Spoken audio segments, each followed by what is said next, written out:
Basically, it looked like a bag in its 30s.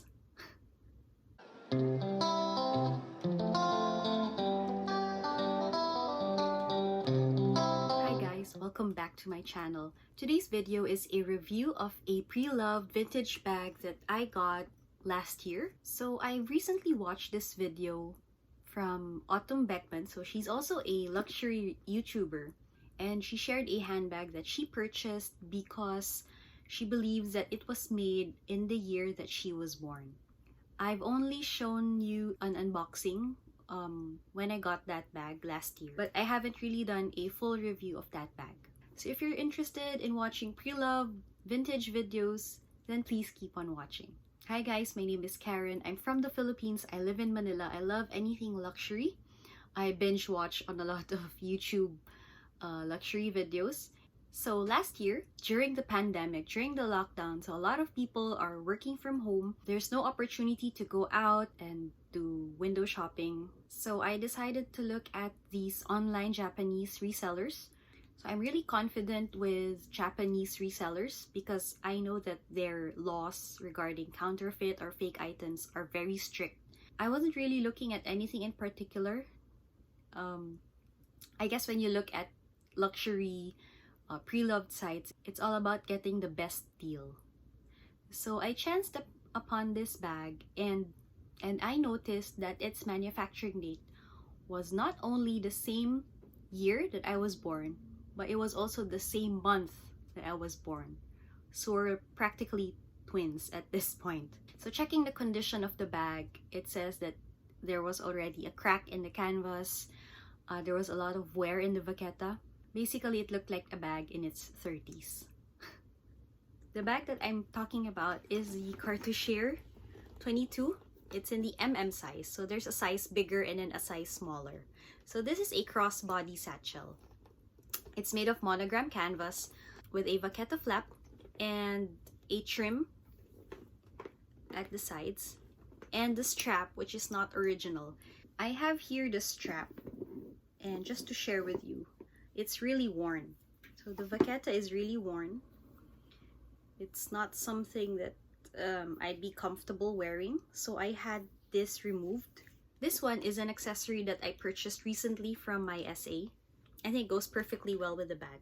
As well as the front closure. So this one is not the original vaqueta. I had this replaced. However, I had this replaced by a third party. Because in Louis Vuitton, if the canvas has already cracked, they won't really accept the item or the bag for repairs anymore. So the Cartouchier is a discontinued model, so they don't make this anymore. The hardware is still fairly in good condition, as well as the rivets here that says Louis Vuitton, compared to the newer gold hardware from the strap. Also the buckle. So when I got this, I had this polished, so I just used a cleaner or a metal polisher, and the dirt just came out straight away. So the canvas of this bag, if you notice, is a bit stiff, almost crunchy, for lack of better term. So this is very stiff. It sounds like a cardboard. It's not the supple canvas. So I think this one, this wasn't stored properly. The only way that canvas hardens is if you store it directly under sunlight. So I've tried to be gentle with this one, and I have yet to find a product that can help soften the canvas. Opening the bag, so the interior is leather. And you have here a slip pocket in front and a main compartment at the back. And as you can see, you have flaps here just to help the bag close. And you can see the LV monogram strategically placed in these flaps.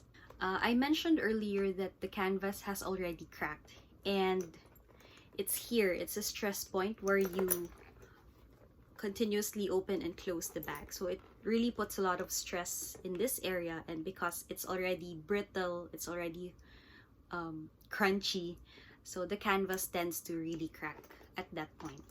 So what I did is I used contact bond or I used like super glue just to bind these together. So you can't anymore do anything about the crack here. But what you want to do is to prevent further damage. So when you open and close it, you just have to be more careful, more gentle. So upon closer look, you can see here that the Louis Vuitton Paris made in France is embossed right here. So I guess that's how they do it back in the day. The date code is stamped, so it's not in a piece of leather that's sewn inside the bag. So it's actually embossed, similar to this one. So it's in the main compartment. It's pressed up right here, and it only has 3 digits. So there are no letters when they were doing date codes back in the day. So the date code for this one is 851, which stands for 1985, first month of the year. So that was January 1985. So overall, it's for a 37-year-old bag, this seems to be in a good condition. Odor-wise, it just had that old odor smell, so there's no smell of smoke, perfume, or anything like that. Actually, the smell kind of reminded me back when I was traveling in Japan. So it had a nostalgic smell. And as soon as I had unboxed it, I had to do a thorough cleaning of both the exterior and interior of the bag. I'll also link a video of how I thoroughly cleaned this bag and the products that I use. However, that's only cleaning and protecting. So when it comes to conditioning the actual canvas, I have yet to find a good product to, you know, take a bit of the brittleness of this bag. So I try not to use this a lot, given the condition of the bag, and preventing more stress and tears at this part. I really try not to stuff it. An iPad mini can fit comfortably in the pocket here or at the back. You can also fit here your cell phone. If it's 22 cm or less, I think that should fit. Maybe 20 cm, that's a comfortable length for your phone to fit inside this bag. You can fit here a small card holder or a compact wallet or a pocket organizer. I guess that's about it. This is just a bag for your essentials, nothing more. Anything more than that, maybe go for something larger. So anyway, overall, I'm very happy about this bag.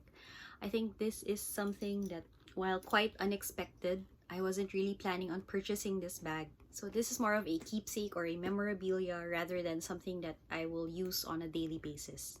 And you could also say that purchase of this bag jump-started my passion for looking for pre-loved vintage items. And in the pre-loved market, there are a lot of reasonably priced luxury bags.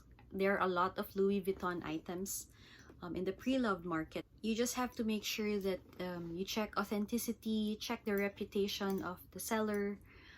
If you can get more photos, do authentication services, then you'll have peace of mind when you purchase that.